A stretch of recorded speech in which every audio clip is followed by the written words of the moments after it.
If I told you 400 years ago that I had a device which allowed me to measure and represent your friend, and I could play it back long after he was dead, and you could see that person, you would think it was magic. That's called filming. That's called a video. So think of it this way. Suppose there is a technology that allows us to have access to every bit of information that's available in the geomagnetic field from all of your brains. That's what he did. Well, let me show it to you. He learned to identify experiences that originated primarily in his right hemisphere as pure images and experiences.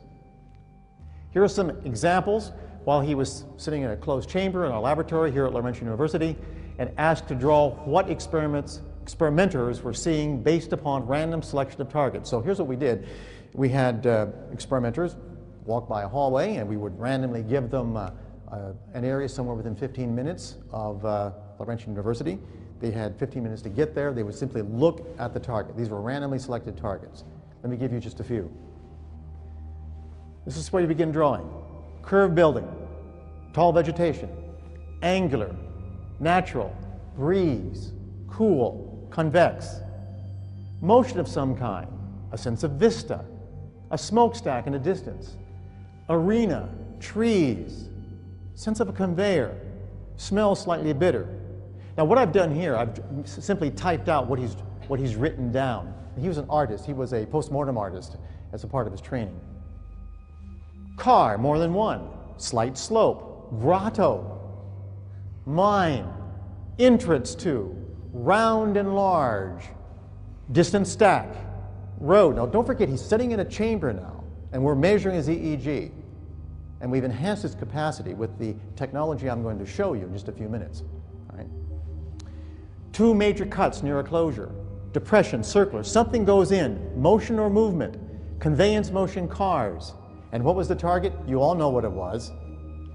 The target was the experimenters had gone to see Science North. There's what he drew. That's what it looks like. He had no idea what was going on. These were randomly selected targets. I'm showing the ones that are most conspicuous. There are many others. Here's a bird's eye view.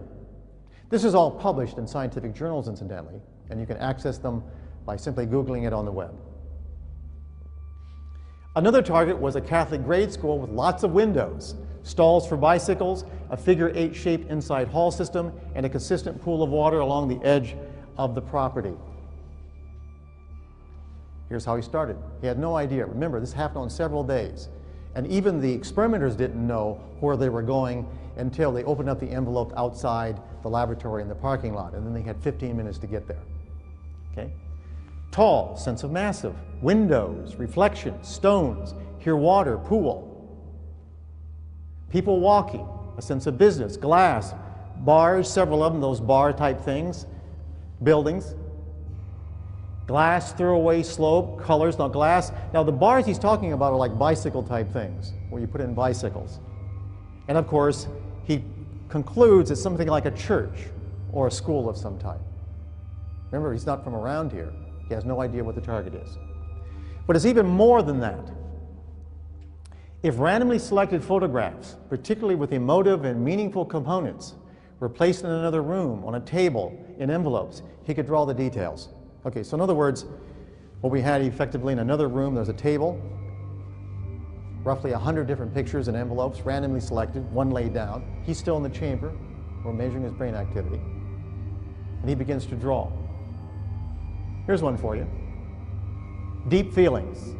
And I've actually, this is the actual words that type larger so you can see them. You can see his pictures. Dark but airy, undulating like a boat, watching, gloomy, stars.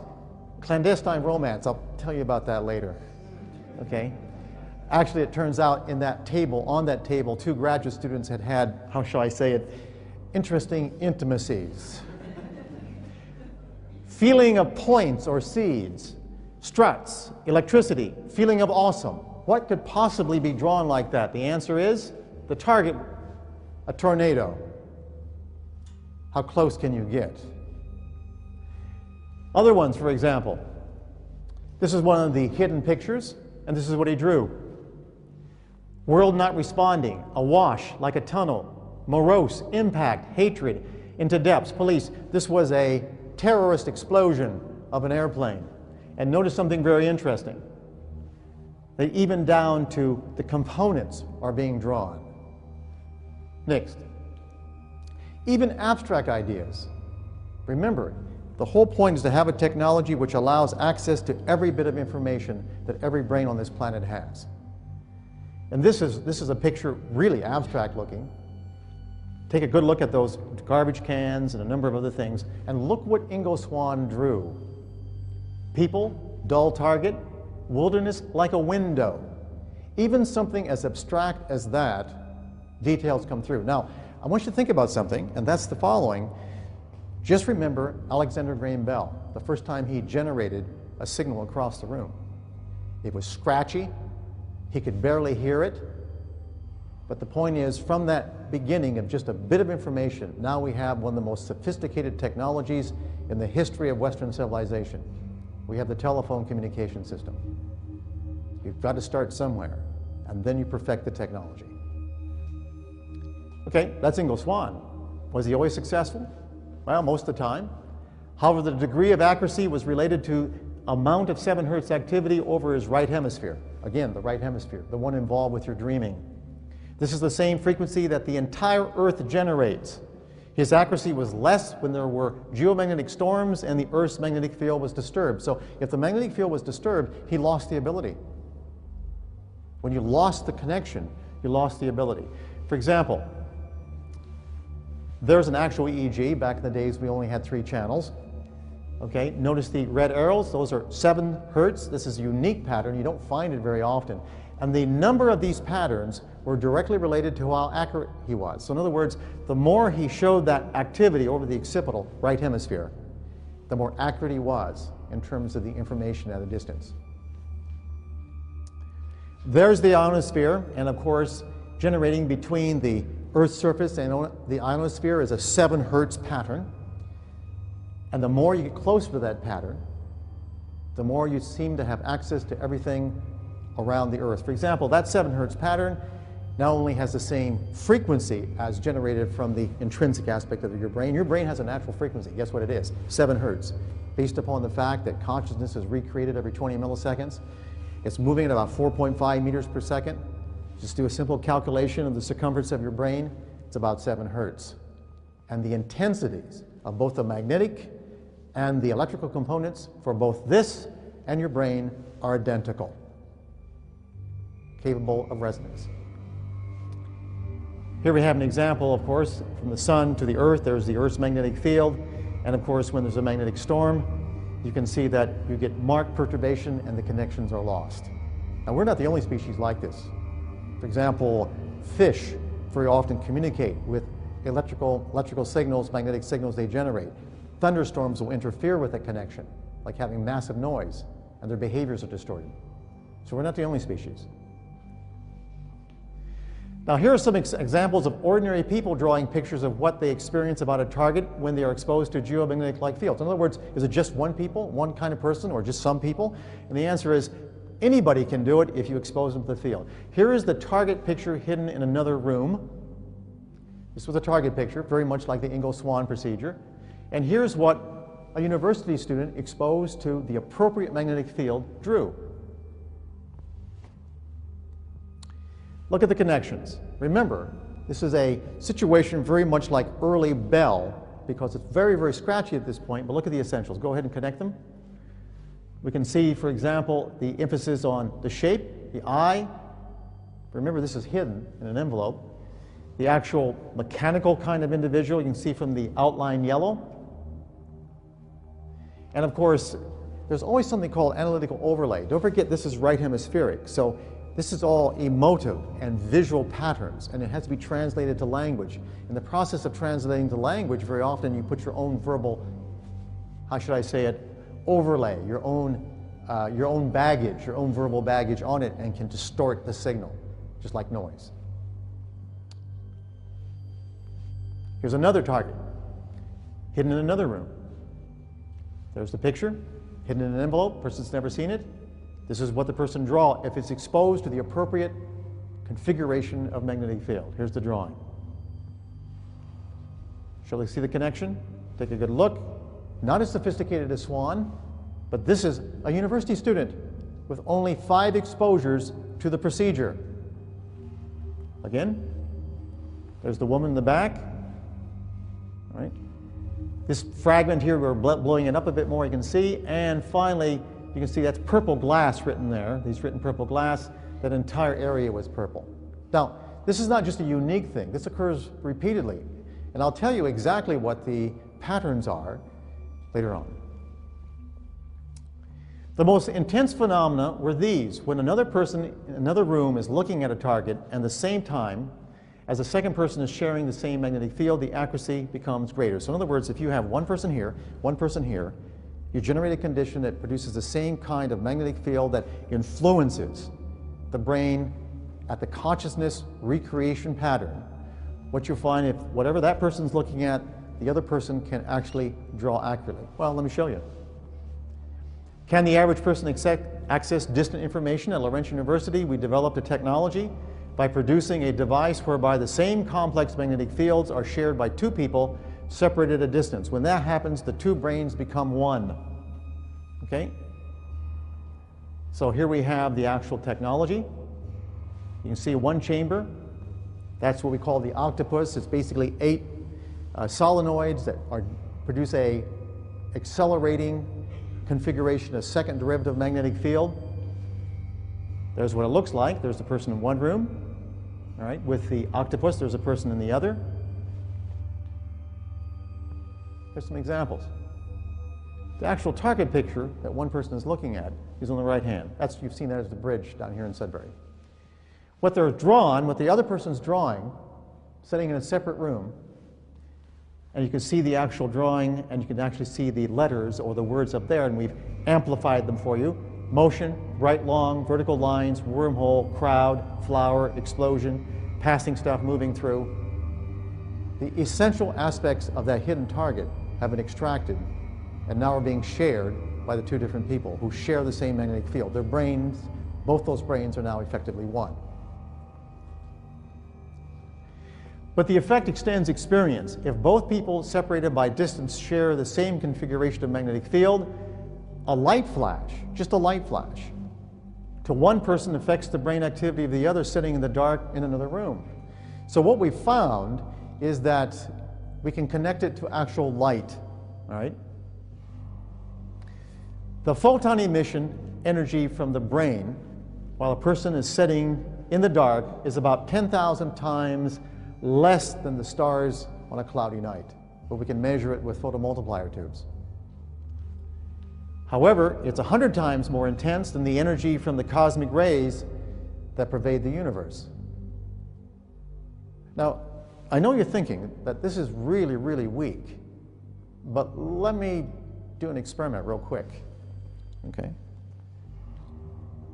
Effectively, you're listening to me right now, and the sounds you're hearing are in the order of about a millipascal in terms of pressure. That's what you're listening. About 40 to 50 decibels, a millipascal. And presumably you're listening to me.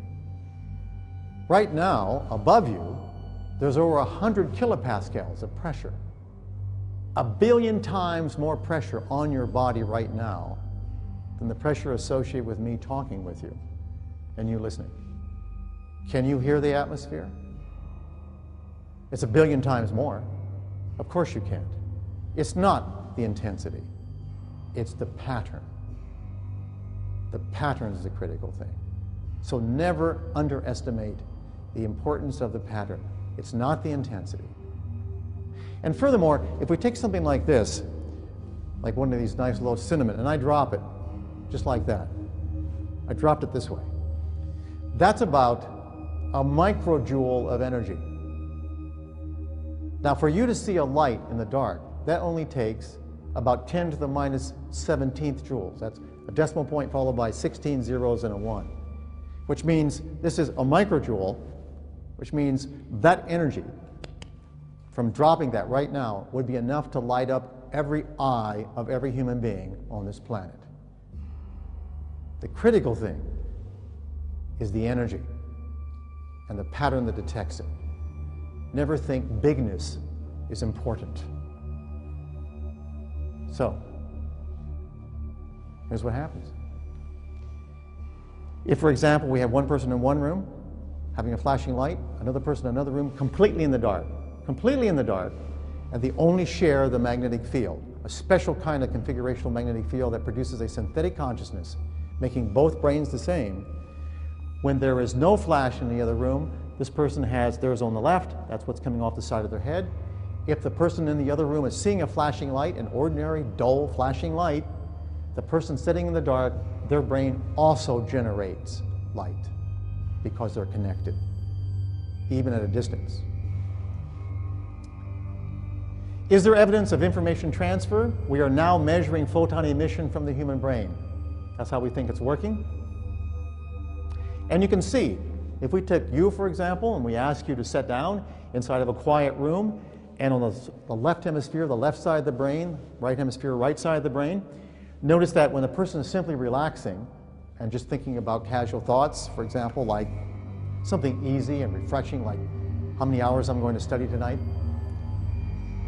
On the other hand, if on the focus, you say, okay, now I want you to think of white light. Just think of white light. That's all you have to do. Notice the left hemisphere doesn't do anything. The right hemisphere, if you're relaxing, doesn't differ. The vertical axis is the amount of energy, and I can tell you what it is. It's about 10 to the minus 11 watts per meter squared. You can't see it. You need a machine, a photomultiplier to see it. But notice on the right hemisphere, when you ask a person to just think of white light, notice that under focus on the right hemisphere, there's almost a doubling of output.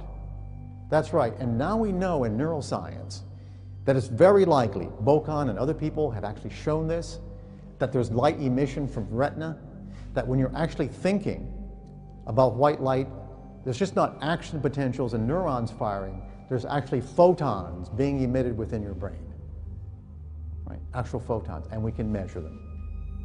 The minute you have photons, you have access to almost everything, right? Now, when there are photons involved, the phenomenon of entanglement becomes real. This means that what happens to one person is reflected in another, regardless of space or time. Dr. Michael Persinger, cognitive neuroscientist and professor at Laurentian University in Ontario, once asked the question, suppose you had access to every person's brain, and they had access to yours. Dr. Persinger is convinced that this is not only possible, but is likely coming in the future. But why and how? In short, his pioneering telepathy research shows a strong correlation between the Earth's magnetic field and the human brain. If Dr. Persinger is correct, the Earth's magnetic field is constantly interfacing with our own brains in such a manner as to influence our thoughts, emotions, and behaviors. This interface, however, seems to have another effect. Dr. Persinger's research seems to indicate that the geomagnetic field may be able to store and transmit all the information of every human brain in history. And if we can tap into this informational reservoir, there could potentially be no more secrets.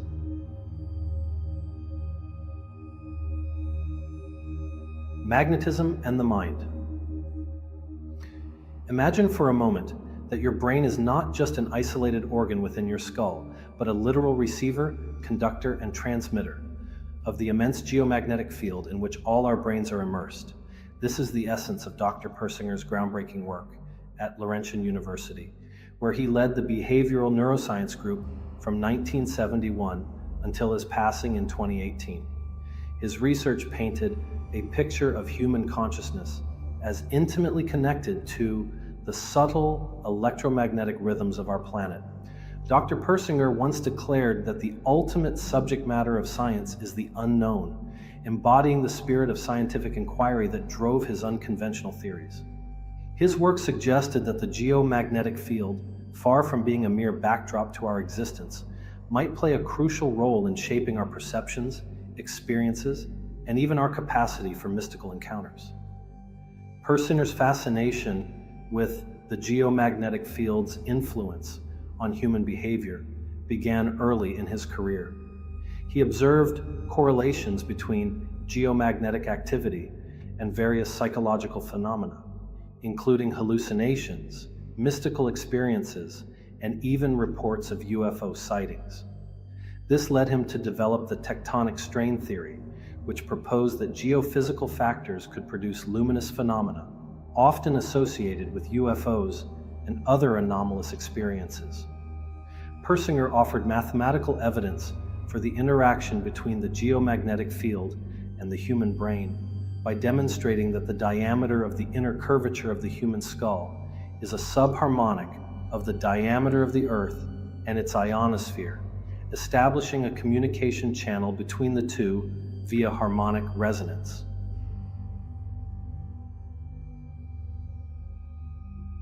The God helmet.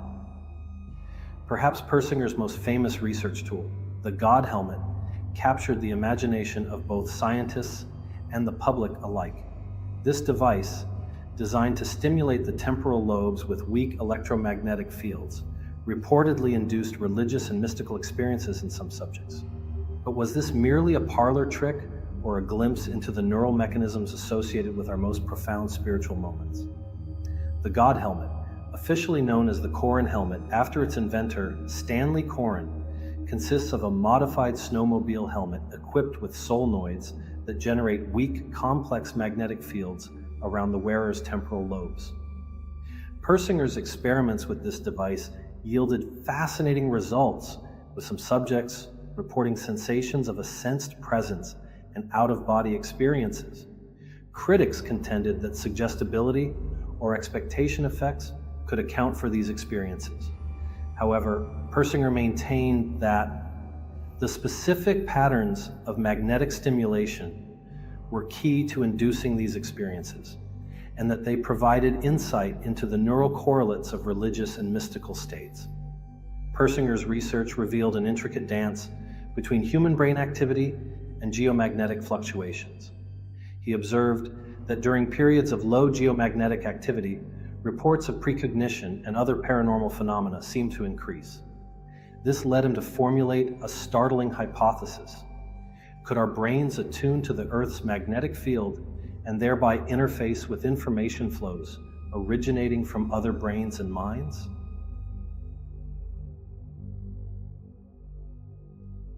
No more secrets. The cornerstone of Persinger's later work was his No More Secrets hypothesis, a radical reimagining of consciousness itself. He proposed that universal physical laws and the interaction between our brains and environmental electromagnetic fields could explain all phenomena, from the mundane to the mystical. While reducing all such phenomena to purely electromagnetic causes may be going too far, Persinger's work clearly shows that electromagnetic influences play a significant role in human biology and experience. Persinger's No More Secrets hypothesis suggests that the geomagnetic field could serve as a medium for the storage and transmission of information. He speculated that this could explain phenomena such as telepathy, remote viewing, and even aspects of collective consciousness. According to this theory, individual brains might be able to access and interact with this shared information field under certain conditions, particularly during periods of low geomagnetic activity.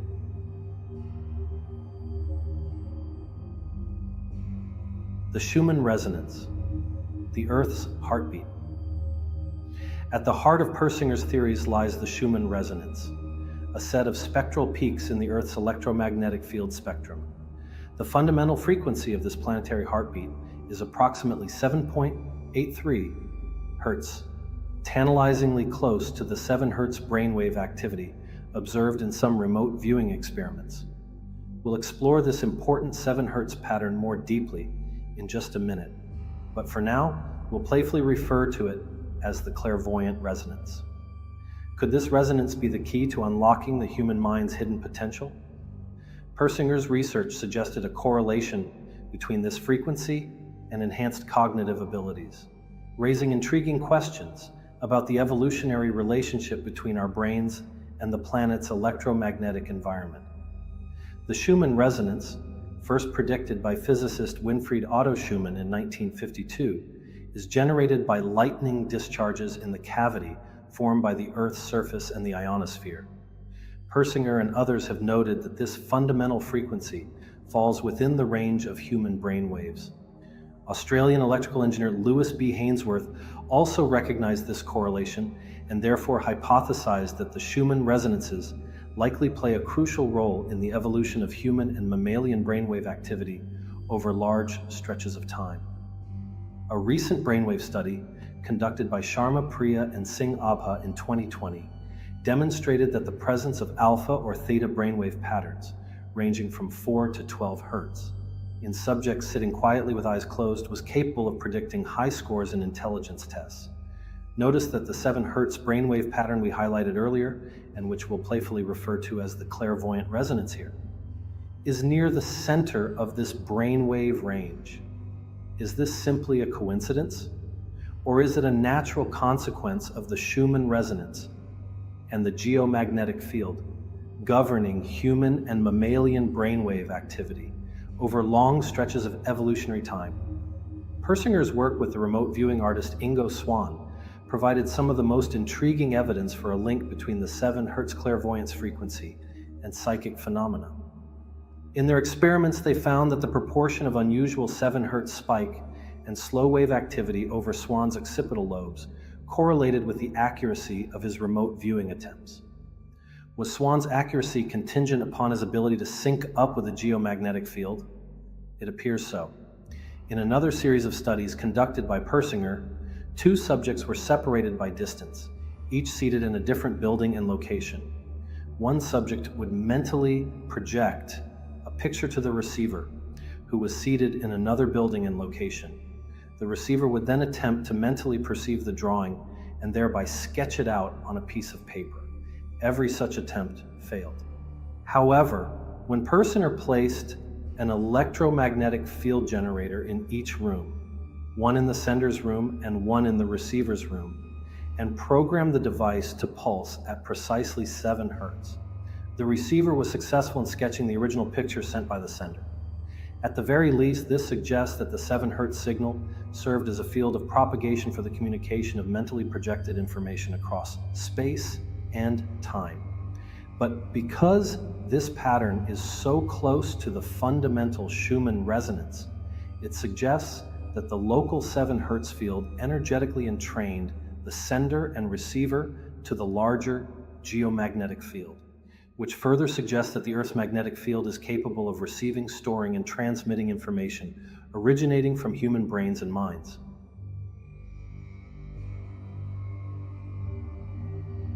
Remote viewing and the 7 hertz connection.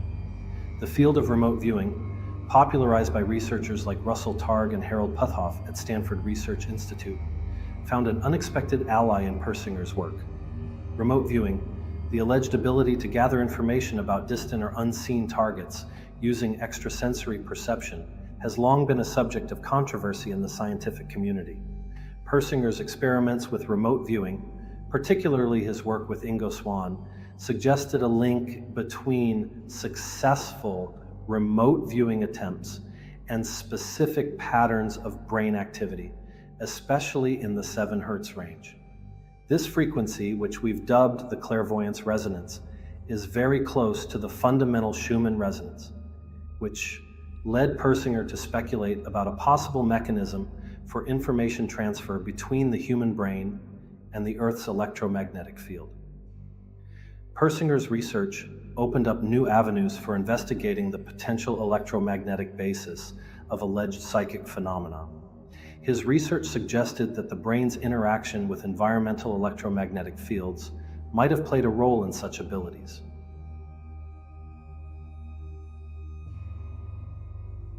Dream telepathy and the geomagnetic field. Persinger's research also explored dreams and their potential connection to geomagnetic activity. Building on the earlier work of the Maimonides dream telepathy experiments, Persinger explored the possibility that fluctuations in the Earth's magnetic field might influence shared dreaming experiences and dream telepathy. His research indicated that periods of quiet geomagnetic activity might correlate with an increased incidence of reported psychic experiences, including during dream states. This led to speculation about the role of the right hemisphere, particularly the temporal lobe, in mediating these experiences. Persinger hypothesized that the right temporal lobe might act as a sort of antenna, sensitive to subtle electromagnetic variations that could influence dream content and potentially facilitate telepathic communication.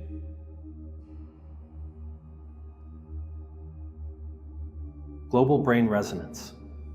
The concept of global resonance among human brains suggests that individual brain activity can synchronize or resonate with that of others, potentially creating a collective cognitive state.